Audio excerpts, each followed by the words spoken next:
Olá, Olá, bom dia, Geisa, tudo bem? tudo bem, Fernando? E aí, como é que Vou estão as coisas por aí? ajeitar um pouquinho essa câmera aqui. Pois é, dias intensos, é bom, eu normalmente faço live mais pro fim do dia, é bom fazer assim no começo do dia, que a gente ainda não recebeu tanta notícia, a cabeça ainda tá funcionando, né? Porque cada dia tem sido realmente um desafio, é uma novidade, é uma notícia importante para a gente tratar, são planos que mudam, então pelo menos a gente já começa aqui com o pé direito trazendo informação, acho, para todo mundo que estiver acompanhando a gente aí, vai ser muito bacana. Obrigado pelo convite, viu?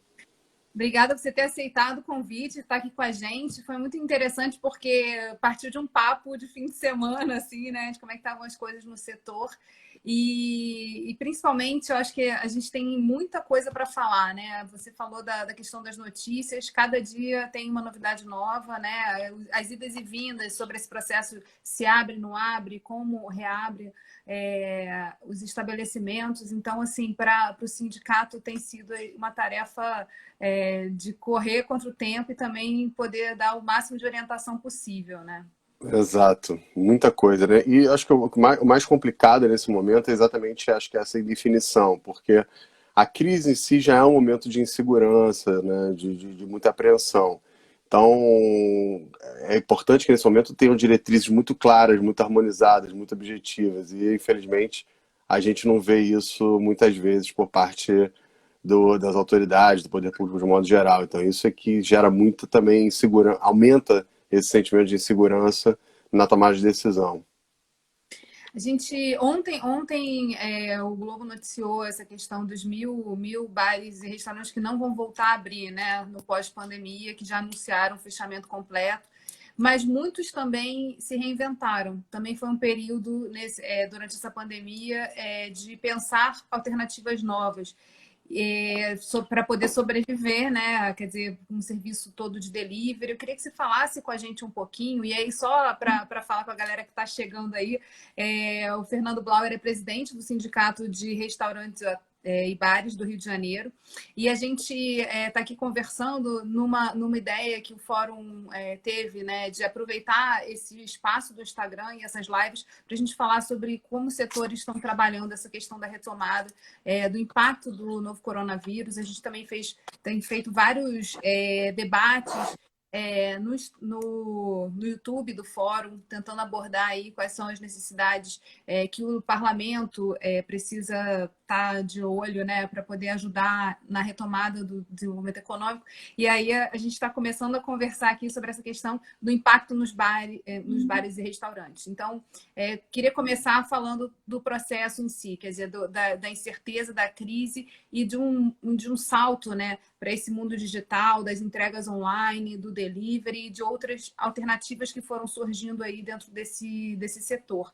Eu queria que a gente começasse a abordar por aí, Fernando. Tá bom, vamos lá. Deixa eu só então, já que você me deu o gancho, também apresentar rapidamente o Sim de Rio para o pessoal que está entrando aí.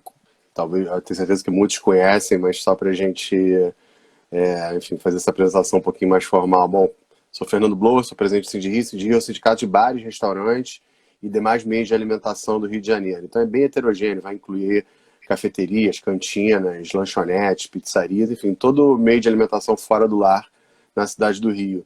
Até o início da crise eram 10 mil estabelecimentos na cidade, só na cidade.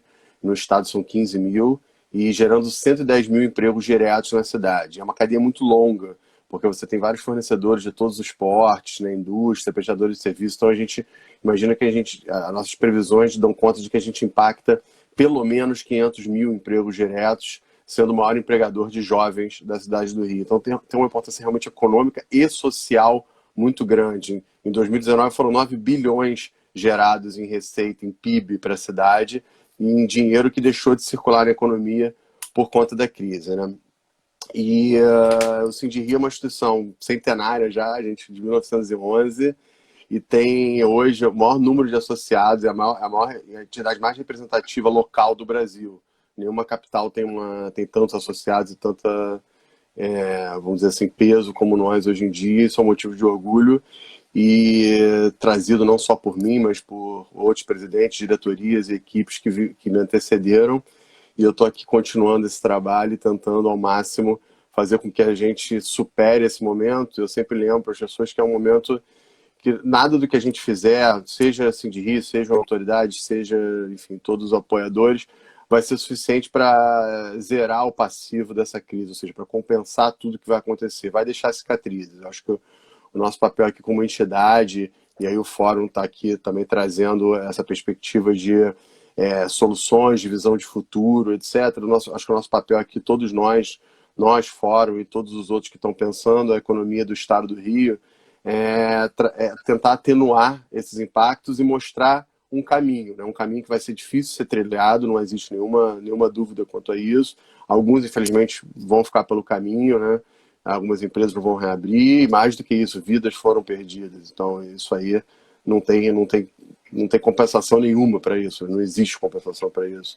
É realmente muito duro, mas acho que a gente tem que aqui agora tentar ao máximo mostrar e apontar para soluções que atenuem esse impacto. E aí você está me trazendo assim, o questionamento de como algumas empresas reagiram a isso. Vamos lá, foi tudo muito rápido, né? Você pensar em janeiro, havia as primeiras notícias de que uma crise muito grave estaria acontecendo na China. Em março já estava tudo fechado no Brasil. Então, assim, nenhuma empresa, e acho que de nenhum segmento, tem capacidade para se adaptar tão rápido. E as nossas são ainda mais, tem uma característica ainda mais delicada. 75% está no simples, são empresas de pequeno porte, microempresas, que já vinham de 3 anos de uma crise econômica grave, crise de insegurança. Então, ou seja, já chegaram com caixa no limite. E aí uma pancada como essa é muito complicada. Assim que veio a notícia do fechamento, a gente conversou muito com o governo do estado e alguns discursos, eu acho que reverberaram, a gente conseguiu segurar 2 semanas ainda o fechamento total, e isso foi muito importante, esse prazo, por menor que seja, onde a gente atuou, porque permitiu que algumas empresas tomassem decisões. Que decisões foram essas, no primeiro momento? Enxugar a folha de pessoal, infelizmente, ninguém gosta de demitir, mas foi necessário. A gente calcula que daqueles 110 mil empregos, pelo menos 20 mil já tenham sido perdidos, 75% das empresas realizou algum nível de demissão, demitiu alguém pelo menos. E também aquelas que ainda não tinham um delivery, dentro do possível se adaptaram, né? Mas mesmo assim, você vê como o delivery também não é uma solução para todos os problemas. Metade das empresas, mais ou menos, não está operando, está com 0 de receita. Tá? O meu restaurante, por exemplo, está fechado nesse momento, e isso representa metade da categoria. E a outra metade está operando com o delivery e o takeaway, que é quando o cliente vai até a loja, compra, mas não consome no local, né? Mas o delivery realmente é o principal. E isso representa, na média, 25% da receita que ele tinha antes da crise. Então não precisa ser especialista do setor para saber que uma empresa que está faturando do dia para a noite 25% do que faturava, obviamente está tendo dificuldades para pagar suas contas e para honrar seus compromissos. Então, para a maior parte das empresas, na média, o delivery está funcionando como um fluxo de caixa mínimo ali para pagar aquelas despesas essenciais, para manter a equipe, uma remuneração para a equipe, para pagar aquelas contas de luz que não podiam ser cortadas e o STF decidiu que tinha que passar a ser. Então esse é um outro ponto que a gente pode entrar depois.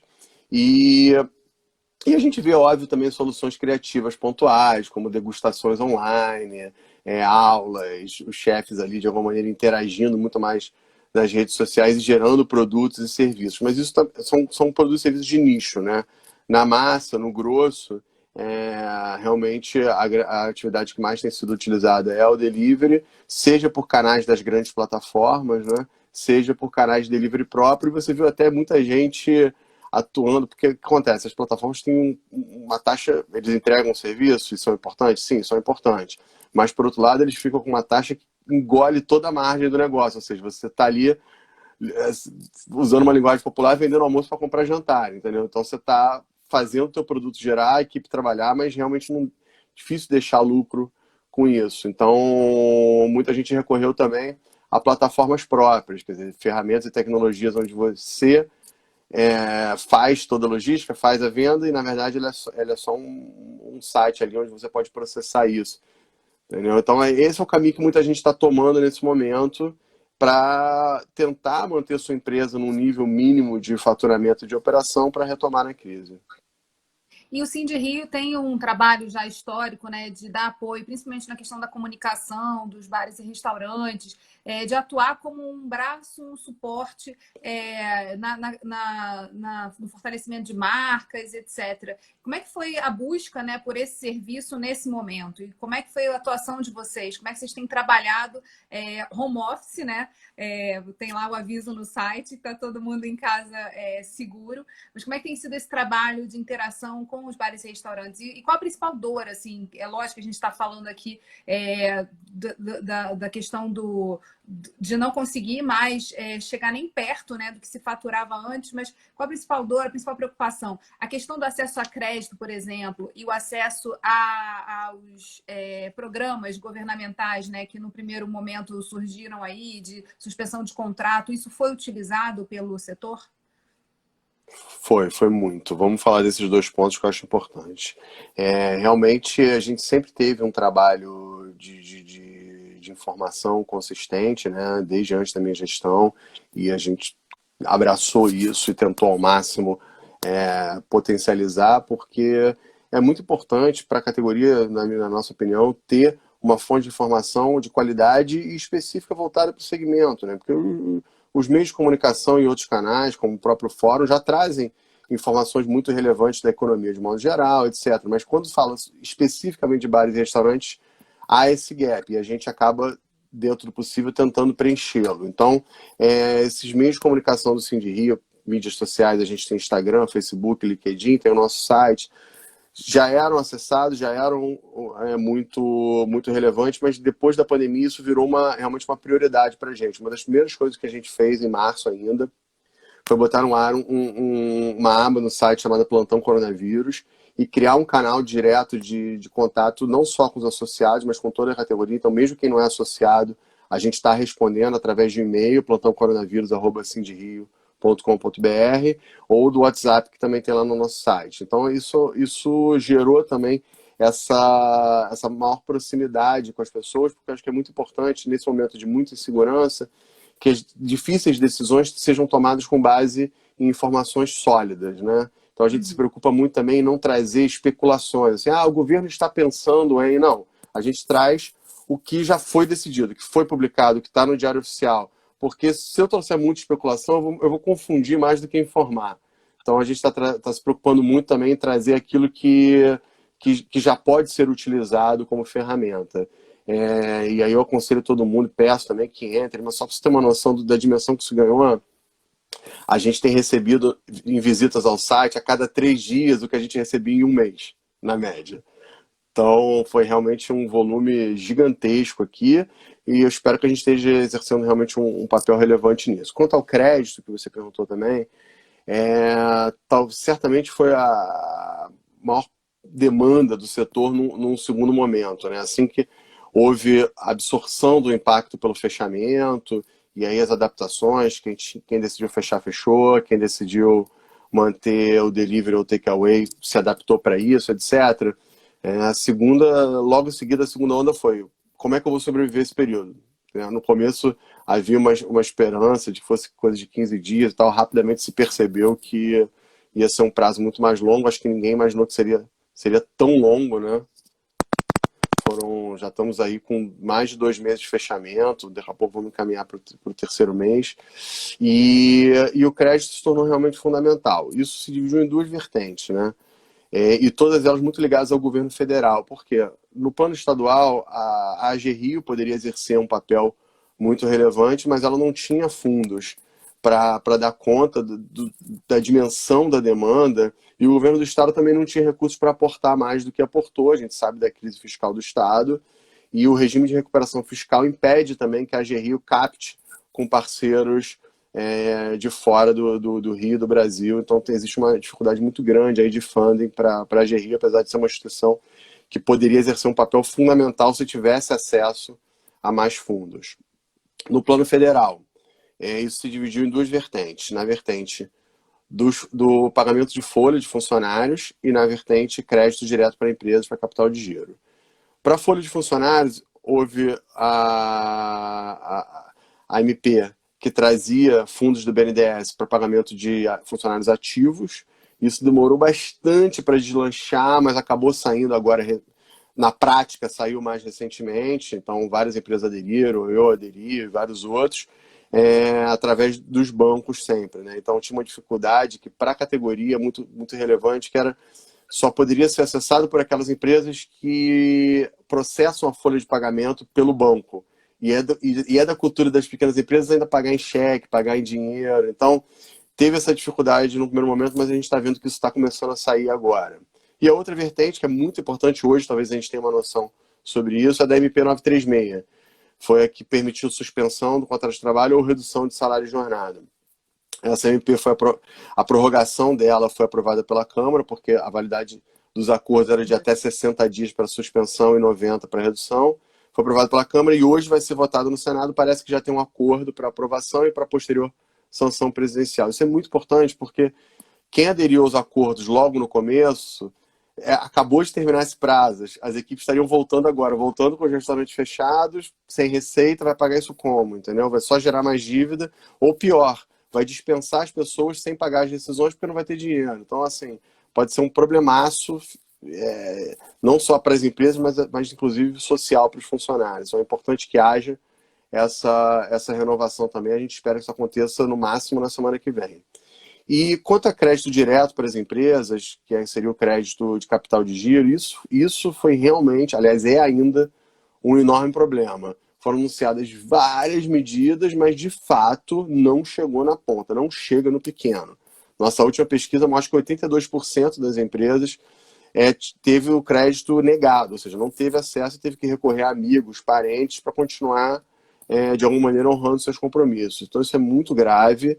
E a medida que agora se avizinha como uma esperança é o Pronamp, foi aprovado pela Câmara, já sancionado pelo governo, e as portarias e decretos que implementam. A regulamentação do Pronamp foi expedida recentemente. Então, a promessa é que nos próximos dias, ou nas próximas 2 semanas, principalmente a Caixa Econômica, acho que vai ser o principal agente de crédito disso, comece a liberar isso aí para as micro e pequenas empresas. Então, é fundamental que haja uma política de crédito consistente e que leve em conta as particularidades, ou seja, não adianta pedir garantias robustas, imóveis e tal, ninguém tem isso para dar, não adianta pedir aquela análise de crédito padrão, onde o sujeito não tem nenhuma negativação, nenhuma dívida, não vai certidões negativas, até quem chegou bem na crise já se enrolou ao longo da crise, então assim, não adianta querer pintar um cenário que não existe, tem que ser um cenário real, onde as empresas estão sim com problemas de caixa, estão sim com problemas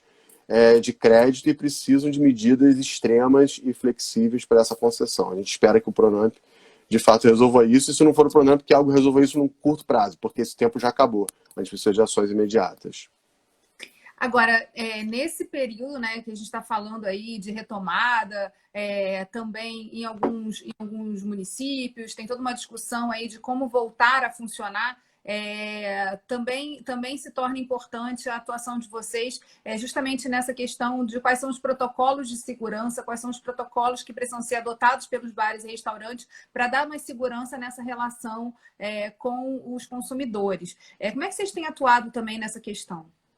Vamos lá, já vi que você pegou só assunto quente, né, Isso isso é bom, é importante. A gente acha que tem um monte de gente bacana assistindo a gente aqui. Eu acho que eles estão querendo realmente escutar essas informações, que eu acho que elas são as mais relevantes nesse momento. Estou vendo aqui a Kátia do Bardadão, a Milton Navega, que é presidente da Federação de Convention Bureau, Pedro Paulo da Serge, Bar do Davi, campeão do Comida de Boteca. Quer dizer, só gente bacana aqui assistindo e acompanhando a gente. Deve ter vários outros aqui que eu não consegui ver.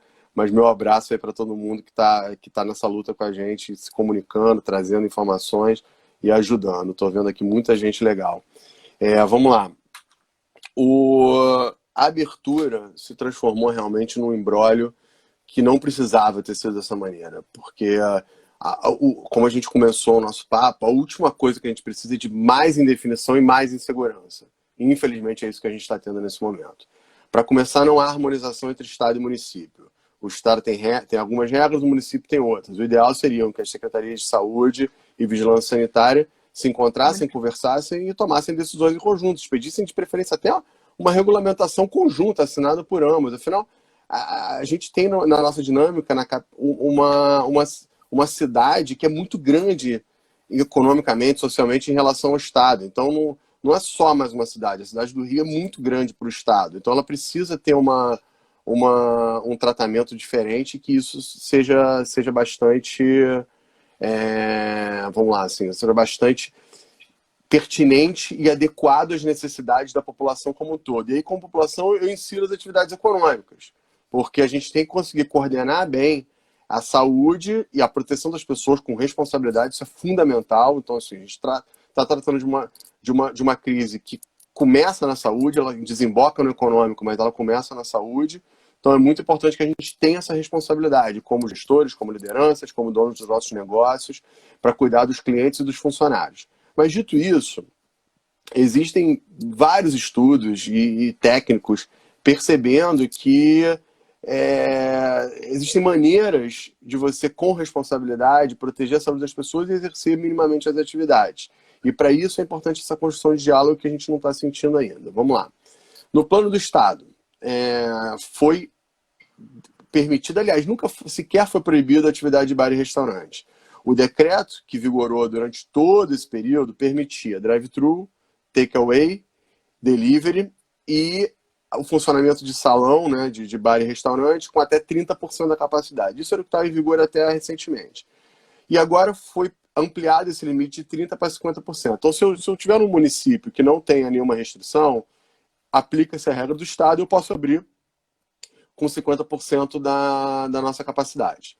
Se eu estiver na cidade do Rio, aí a coisa complica, porque na cidade do Rio existe uma outra regulamentação. E é isso que está gerando agora muita tensão e muita polêmica. Então são 6 fases. A fase 3, eles estabeleceram como uma fase onde os bares e restaurantes entrariam e poderiam abrir com restrições. Depois a gente fala sobre as restrições. Mas o que gerou muita indignação no começo é que na fase 1 já é permitido ambulante. Vendedor de quentinha, churrasquinho, quer dizer, as ruas estão tomadas, você tem um estímulo claro do poder público à atividade ilegal, informal, que não tem nenhum controle sanitário, enquanto que a atividade formal é proibida. Isso gera indignação de todo mundo com toda razão. E a gente é solidário a isso. Como é que pode? Então, assim, todo mundo que está carregando um passivo enorme, e que um passivo até para o Estado, porque não está recolhendo imposto, não está gerando emprego, ou pelo menos se está com emprego, está com dificuldade de pagar, e aí o informal é liberado desde já. Quer dizer, a gente passou já 3 anos de um completo descontrole urbano na cidade, onde vários negócios quebraram e vários empregos foram perdidos por conta de venda de quentinha, de latinha de cerveja, de caipirinha na porta dos estabelecimentos. E aí agora eles são liberados antes da gente. Então isso aí é o nosso primeiro ponto. Isso está errado. Está errado. Isso não é a política que a cidade precisa e a gente vai ser frontalmente contrário a isso, sempre.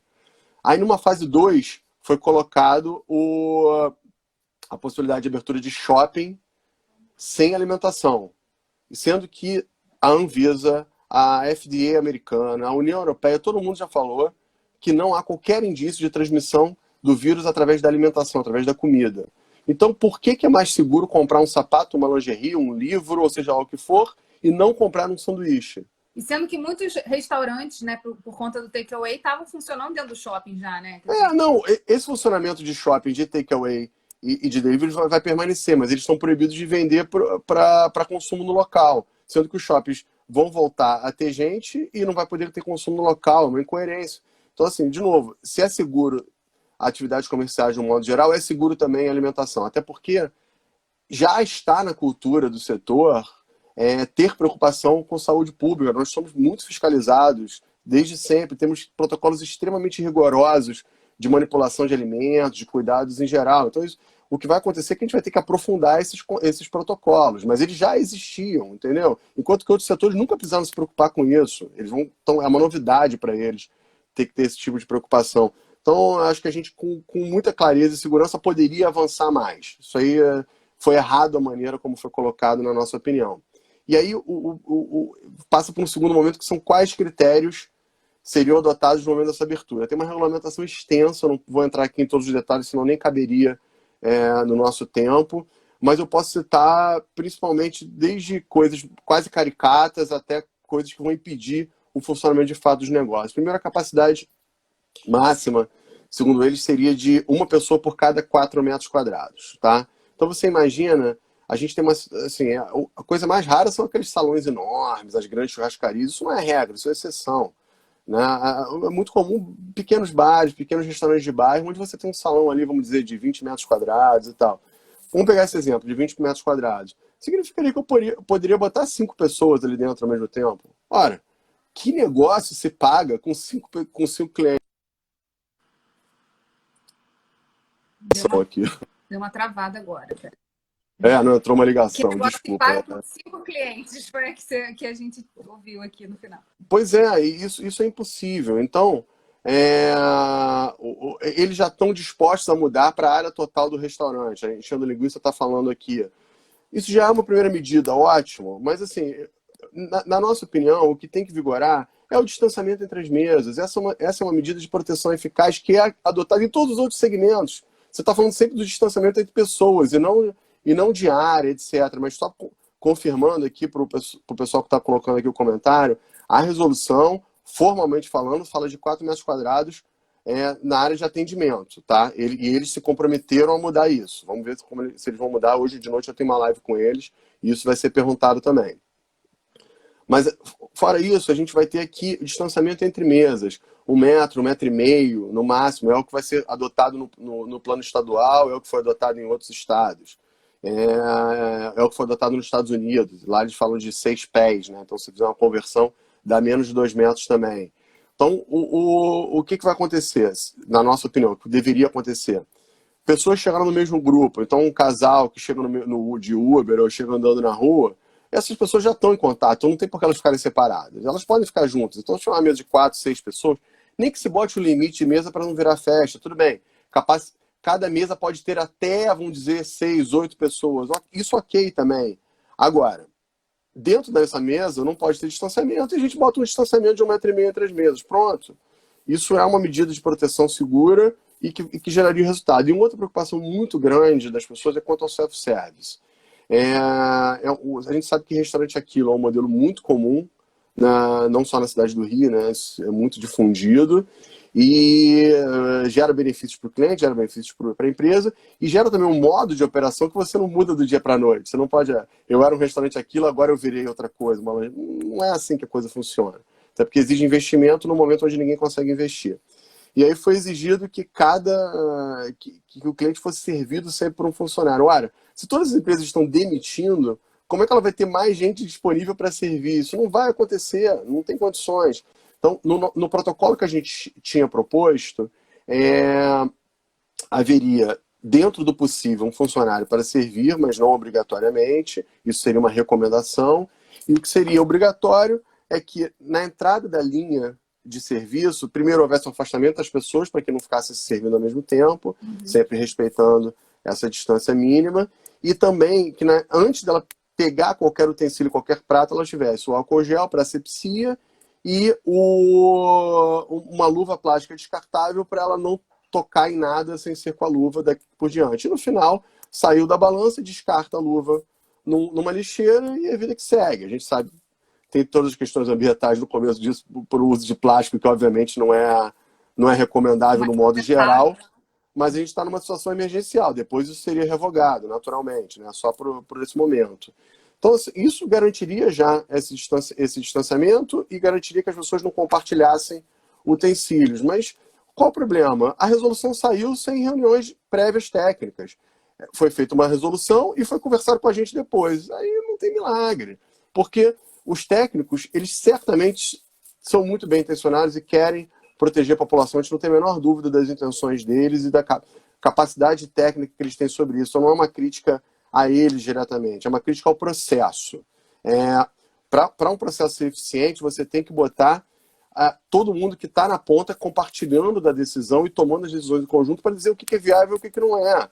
Assim, eu não sei sobre o seu trabalho. Se eu tiver uma opinião, uma sugestão sobre o seu trabalho, eu vou te perguntar antes, saber se é pertinente. Né? Você sabe do seu trabalho, né? Não sou eu. Então, esse tipo de alinhamento que deveria ter sido começado lá atrás, gradualmente, ponto a ponto, até que se chegasse num protocolo onde todos pudessem abraçar e falar, agora vai, vamos lá, vamos juntos. Porque isso não aconteceu. Está gerando muito mais conflito, discussão, dúvida do que solução. E quando você não tem isso aí, o que você tem? Descumprimento, muitas vezes, que é o que ninguém quer. O que você está falando no fim do dia, essa questão da assertividade, quer dizer, já é um processo muito complexo, já é uma crise que jogou todo mundo na incerteza.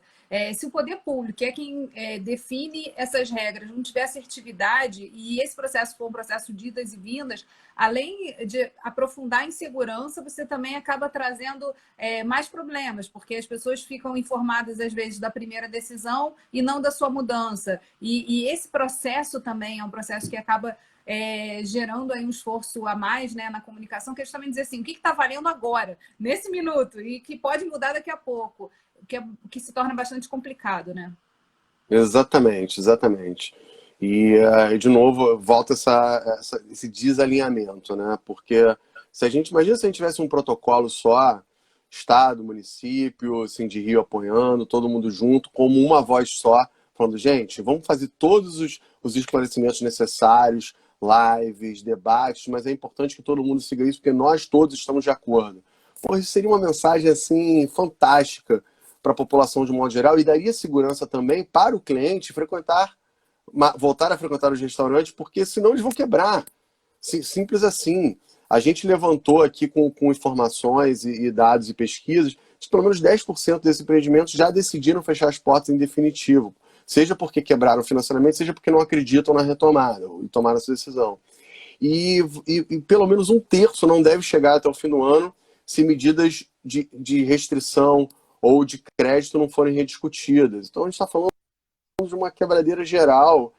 E isso é completamente irracional e poderia ser atenuado se houvesse mais diálogo e decisões mais assertivas. Tenho a menor dúvida disso. E também é importante ressaltar que não é um processo que começou com a pandemia. Quer dizer, a crise, você mesmo já falou aqui anteriormente, ela já vem de 3 anos. Então, já é um processo em que você está vendo a diminuição de bares e restaurantes. No centro da cidade, isso é muito latente, né? A Assembleia funciona ali no centro e a gente vê assim, a quantidade de estabelecimentos fechados e a gente já consegue hoje, transitando, ver um monte de alugo ali, né? Tipo, próximo da Alerj, outro dia eu estava atravessando do Palácio Tiradentes para a nova sede e passei ali pelo Menezes Cortes. Então, assim, todos os restaurantes que tinham ali na porta já estão lá, alugo, quer dizer, não vão abrir de volta. E isso é muito preocupante, né? Muito complicado, porque você também começa a estabelecer novos vazios na cidade que geram mais insegurança até em transitar, enfim. É um processo que, como você falou, a cadeia de bares e restaurantes ela é muito extensa, né? Isso gera consequências, inclusive, para a segurança. Sem dúvida nenhuma, você citou uma área da cidade que vai ser muito penalizada por isso, que é o centro da cidade. O centro da cidade já vinha de um processo de esvaziamento gradual, não foi de agora. Mesmo com as tentativas de deslanchar o Porto Maravilha, VLT e outras coisas, a gente percebia que havia uma vacância grande de imóveis, de salas corporativas, né, de imóveis comerciais, e isso deve, infelizmente, se aprofundar muito nesse tempo, porque muitas empresas também devem continuar o home office por mais tempo. Então você vai ter uma diminuição do número de pessoas circulando. E também a crise econômica, isso vai ser para todos os bairros. Muita gente perdeu o emprego, e se não perdeu porque era um autônomo, um freelancer e tal, muitas vezes teve sua renda diminuída. Então, naturalmente, vão consumir menos, principalmente aquilo que não é estritamente essencial. Então, os bares e restaurantes eles são muito termômetro da sociedade. Quando a sociedade está olhando para frente e falando, pô, agora vai, tô bem, vou melhorar de vida, elas vão para a rua, consomem, tomam seu chopp, né, tem uma experiência, tem um almoço de família no domingo e daí por diante. Foi o que a gente viveu no começo dos anos 2010, 11, 12, daí por diante. Quando a sociedade entende que o futuro está mais complicado, ela se retrai. Ela deixa de frequentar a rua, a calçada, o espaço público. E isso para a gente assim, uma catástrofe, porque é uma equação muito pouca gente entende a lógica de um bar e restaurante e a quantidade de custo que tem ali dentro. Todo mundo vê o bar cheio e fala, o cara tá milionário, porra. Não vou dizer que não dá para ficar rico com bar e restaurante, mas, cara, a gente conta nos dedos. Assim. Não, e conta nos dedos, não são muitos que conseguiram, não, tá? porque os custos são muito altos, as margens são muito apertadas, muito mais do que as pessoas imaginam. Você tem, primeiro, o próprio custo de produto, você tem muitos tributos, incidentes sobre isso, e você tem um uso de mão de obra muito intensivo, ou seja, muita gente trabalhando. Não à toa, como eu falei, somos os maiores empregadores de jovens da cidade. Porque realmente é muita gente trabalhando e com os encargos trabalhistas no Brasil, isso acaba gerando um custo muito alto. Fora os outros custos correlatos de manutenção, de locação, numa cidade como o Rio, isso também costuma ser bem caro. Então você bota isso tudo na balança, tua margem está ali. Se você for um bom gestor, um cara que controla tudo muito bem, sobra alguma coisa no final do mês, legal. Agora, um mês que já não tenha acontecido alguma coisa a mais, tenha, por exemplo, como foi... Eu vou dar um exemplo recente, antes da pandemia, só para não ficar falando só de pandemia, porque a pandemia é um exemplo, assim, único, né? Então, e eu espero que não se repita mais. Mas, enfim, um exemplo mais recente, quando teve a crise de água da SEDAI e as pessoas diminuíram o consumo de rua, de bar e restaurante. Muito negócio já fechou no vermelho na hora, na semana seguinte, porque ao diminuir um pouquinho o consumo, o impacto já está lá direto. Quando teve a crise do abastecimento dos caminhoneiros, foi uma desgraça. Teve gente que teve que pegar empréstimo e está pagando até hoje por causa disso. Então é realmente muito delicado esse equilíbrio e por conta disso a gente sabe que a retomada também vai ser muito difícil, porque não vai ser no primeiro dia que vai estar tudo cheio, todo mundo gastando. Isso não vai acontecer, seja pela crise econômica, seja pelas restrições, tais quais foram impostas hoje, não vão acontecer. Por exemplo, tem uma exigência de que seja posta uma cúpula, que é a cloche, aquela cúpula de antigamente de filme, de desenho animado, em todo bar e restaurante. Aí você imagina o sujeito pedir um pastel e vir com uma coisa dessa? Assim, não vai acontecer. Desculpa, mas não vai. Sabe? Tá exagerado, tá errado. Então a gente tem que encontrar equilíbrios aí entre a proteção da saúde da população, mas a viabilidade operacional dos negócios. Agora, para o negócio em si, quer dizer, a gente falava ano passado, até fizemos uma série de eventos, vocês participaram lá na Leste sobre os desafios do emprego, e a gente já falava de uma série de inovações que iam acontecer, né, que já estavam previstas, as mudanças que iam, os saltos, né, e que a tecnologia permitiria que acontecessem, que foram acelerados assim vertiginosamente por conta da pandemia, né, por conta dessa... Tranca todo mundo agora e vamos ver o que vai acontecer na sequência. Também é um processo de se revisitar como serviço, né? Você falou dessa sensibilidade com como a sociedade vai se movimentar. A gente já consegue ver alguns processos de retomada do exterior, algumas adoção de medidas em outros países, mas a gente sabe que a gente vai ter aí uma mudança muito mais radical no serviço em si. Já é possível começar a perceber assim, ou a discutir, né, internamente entre os donos de restaurantes que mudanças vão ser essas? Assim, quais são as adaptações que vão necessariamente ter que ser feitas para que esse serviço continue aí no tempo? Vamos lá, temos sim. Olha só, até o chefe Gabriel Azevedo aqui está postando algumas coisas e falando exatamente sobre como vai aumentar a eficiência, né, com novas ferramentas. Então, assim, acho que a gente pode dividir isso em dois grupos. Umas vão ser as adaptações obrigatórias, que vão vir por parte do poder público, e isso aí a gente ainda está discutindo, né, para ver como é que a gente adapta, e provavelmente vai exigir investimento de readaptação de layout, de novos utensílios, ferramentas, equipamentos de EPI, coisas que não existiam no dia a dia de um restaurante que vão passar a existir. E esse investimento talvez não seja baixo, e talvez muitos não consigam ter recursos para fazê-lo. Então, esse é um grupo de investimentos e adaptações que é daquelas restrições obrigatórias. Mas tem um outro que eu acho que vai acabar acontecendo naturalmente. As ferramentas de tecnologia já existiam, muitas delas, e estavam ali sendo implementadas na cultura de bares e restaurantes aos poucos. E a gente viu, de repente, um impulsionamento muito grande de novos entrantes, novas ferramentas ou adaptações, ou até simplesmente a divulgação e a adoção por parte dos restaurantes desse tipo de solução. E eu acho que os clientes também vão estar mais abertos a isso. O que eu estou falando? Por exemplo, cardápio eletrônico, né, através de QR Code ou outros tipos de coisa. A inserção de bares e restaurantes tradicionais em plataformas online. Então, muitas vezes, até botecos que não tinham ainda essa dimensão online, né? Não tinha essa penetração online, no máximo tinha ali suas mídias sociais e tal, mas não não faziam venda online, começaram a fazer.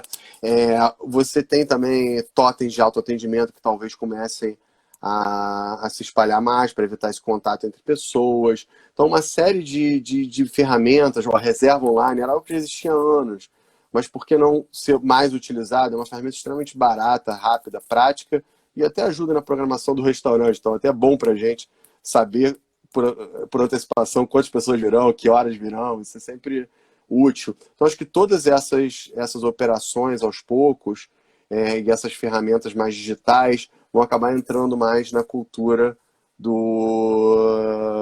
funcionamento. Tem o cashless, né, que é não usar mais dinheiro vivo, mas sim usar meios de pagamento, agora mais difundido através do celular, né, porque o cartão é uma coisa já bem antiga, né, já virou coisa de outros tempos quase, né?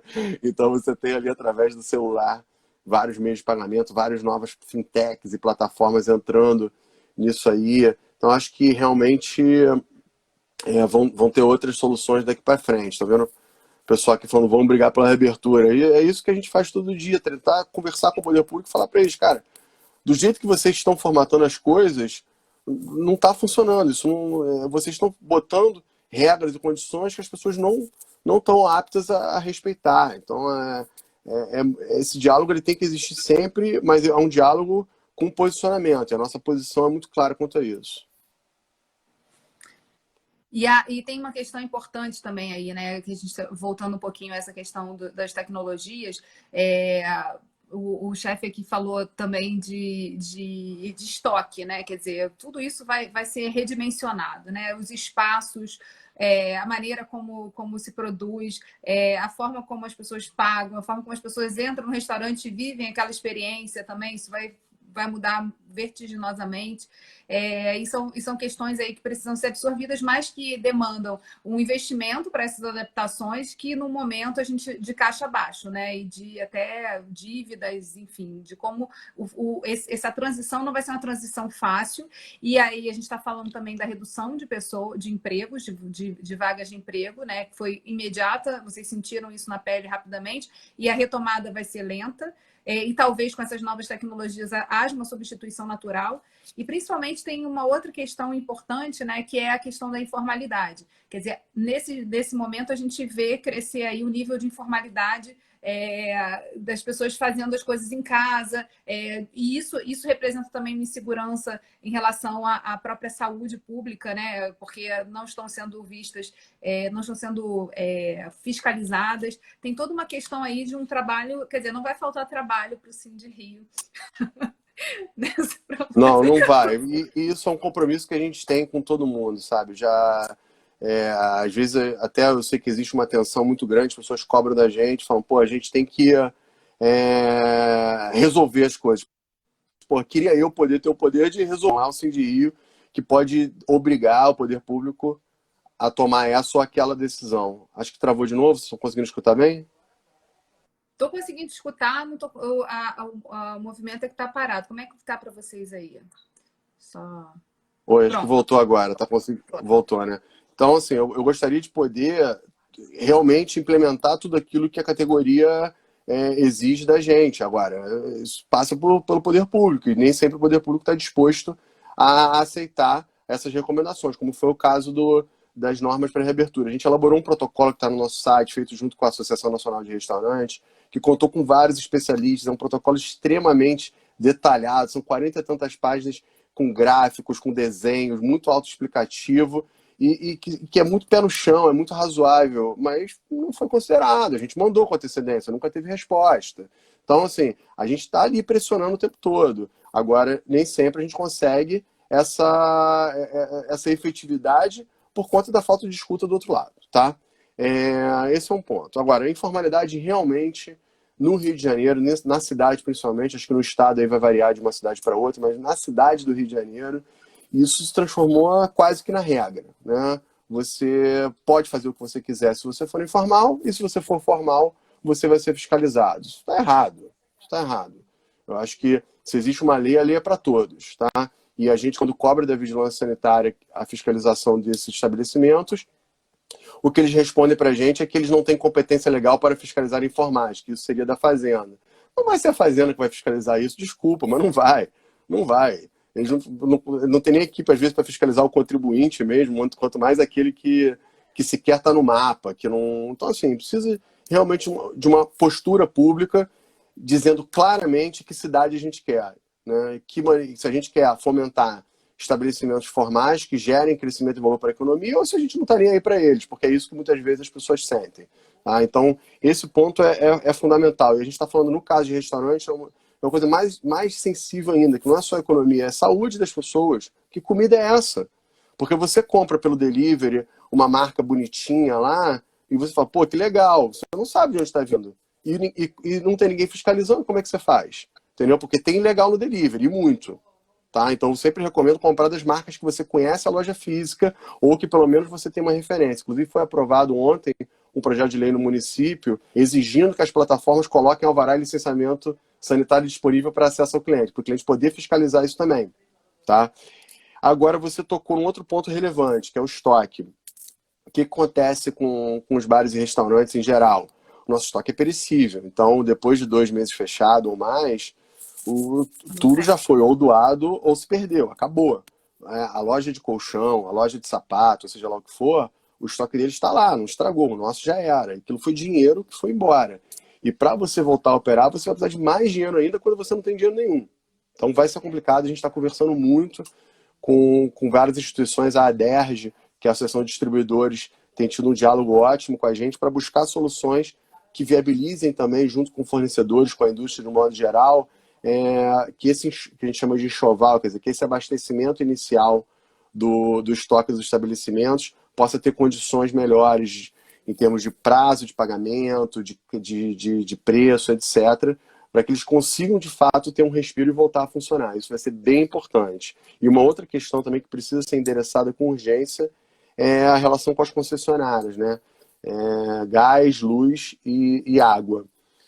Principalmente a Light, a gente mandou um ofício para eles que nunca foi respondido. Eles estão medindo pela média os negócios que estão fechados. Então, você tem um negócio fechado, tendo que pagar a luz pela média quando ele estava aberto. Quando ele não tem dinheiro, é óbvio que ele não vai pagar, e aí quando não paga, corta. Pô, peraí. A ANEEL já tem uma resolução permitindo a autoleitura, né? Que você envie para eles a autoleitura. Então, tem que ser considerado isso. E na hora da retomada, vai ter que ter políticas importantes de parcelamento para que não haja corte, porque isso é o básico para as empresas voltarem a abrir. Então, esse eu acho que é um outro assunto importante de continuar sendo endereçado.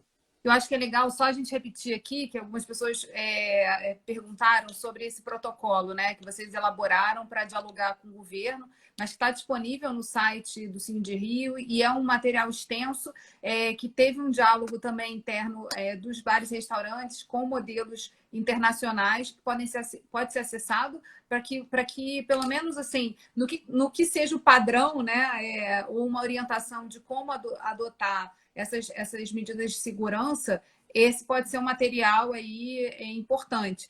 Sem esquecer e sem deixar de acompanhar, e um trabalho que o Fernando conta aqui para a gente, né, que está sendo feito diuturnamente, sem deixar de acompanhar quais são as resoluções do próprio Estado, município, que impactam também na atividade.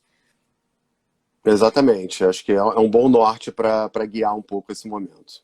A gente já está aí nos nossos últimos 10 minutos e foi uma conversa bastante... Assim, tem muita informação aqui, né? Que a gente Mas falou até é agora. muita coisa mesmo.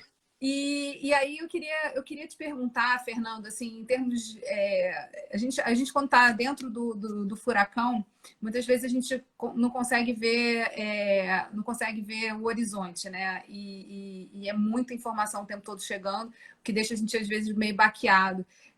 Mas como líder, né, de um setor tão importante para a cidade, para a economia, para o desenvolvimento, para a retomada desse crescimento, né, que também é um setor, como você falou, muito espelho do que está acontecendo na sociedade naquele momento, que perspectivas que você enxerga, assim, ou que a gente precisa olhar, né, enquanto sociedade e especificamente do legislativo, do poder público, que a gente pode aprender com esse momento e também aprofundar? Eu acho que você falou uma coisa interessante do diálogo, né, e da troca de entre a experiência diária e o que se precisa fazer em termos de normatização. Eu acho que é um ponto super importante que a gente tenta estabelecer dentro do fórum, e daí a participação de vocês tão fundamental nesse processo. Mas que outras perspectivas você enxerga para a gente poder pensar assim, também saindo do furacão, que horizontes são esses que a gente pode desenhar juntos?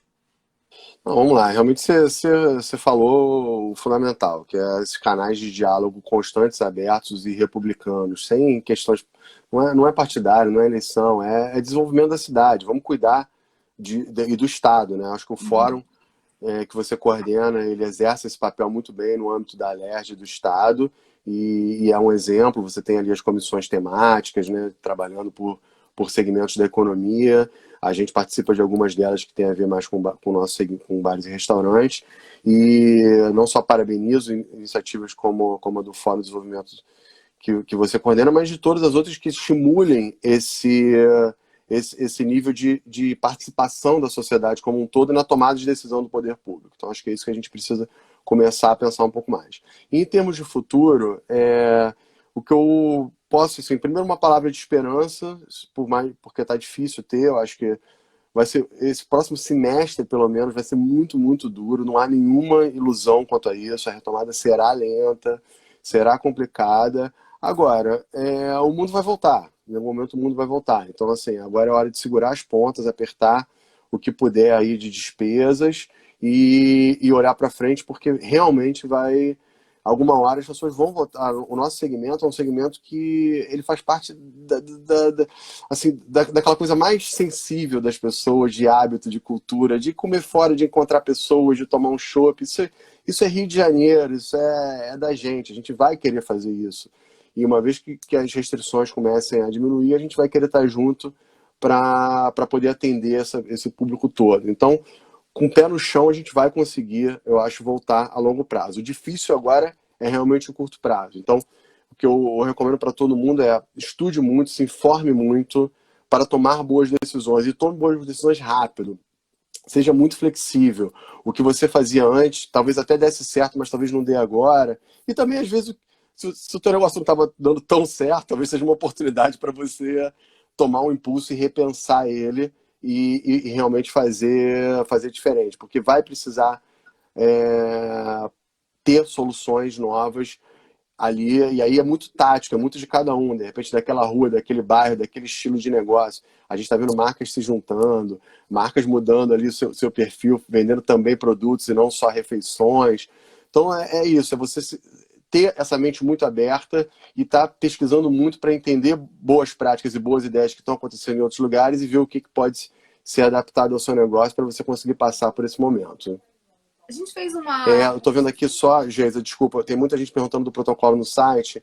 Eu vou pedir para fazer um novo post falando sobre isso para ficar em cima do feed e ficar mais fácil. Mas sim, é um protocolo feito pela ANR, que é a Associação Nacional de Restaurantes. A gente colaborou com isso e avaliza ele também. Eu faço parte da diretoria da ANR. Então vamos destacar isso mais, sim. Obrigado pela sugestão de todo mundo que está colocando. E a gente vai compartilhar também lá nas nossas notícias do fórum, que é um documento super interessante, importante. Eu acho que quanto mais pessoas tiverem contato e conexão, mais fácil fica esse diálogo, né? Quer dizer, tem alguma coisa pronta, a gente não está partindo do nada. E por último aqui, a gente fez um debate na semana passada, que teve a participação do secretário de Turismo do Estado, e ele falou sobre a criação de um selo ligado muito para essa questão dos estabelecimentos turísticos, dos hotéis, puxando para essa questão do selo da consciência, né? De que aquele...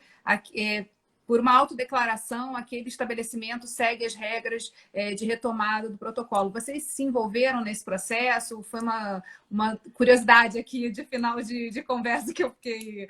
Não, você está se referindo às conversas do governo do Estado que geraram aquele protocolo do turismo, é isso? Isso, do turismo. Sim. Não, isso aí eu tenho que dar o devido crédito ao secretário Otávio Leite. Ele foi muito democrático e abriu demais o diálogo, envolveu não só nós, mas todos os atores da cadeia do turismo. Foram várias reuniões, grupos de trabalho, todo mundo opinou bastante. Então, foi vamos dizer assim, uma condução, eu acho, muito coerente com o que se imagina de um gestor público. Então, ele, a subsecretária Adriana, toda a equipe da Setur. e da Turismo foram realmente bastante abertos e então eu recomendo a todo mundo que tem a ver com a cadeia do turismo, porque tem alguns bares e restaurantes que acabam não tendo relação com o turismo, mas aqueles que têm a ver com a cadeia do turismo, que entrem no site Turismo Consciente RJ, façam seu cadastro, botem lá o seu de acordo com o selo, são 10 regras, são algumas regras simples de se cumprir, importantes para a saúde das pessoas e que foram previamente alinhadas com a gente, inclusive na sequência estamos conversando com a Vigilância Sanitária Estadual, que também tem se mostrado muito aberta a escutar nossas demandas e recomendações. Em breve também deve soltar algumas notícias. Então, a gente vai compartilhar com todos vocês nos nossos perfis, tanto do Cindy Rio quanto do Fórum, o protocolo que a gente citou aqui da ANR. E já estou aqui nos minutinhos finais, agradecer novamente, Fernando,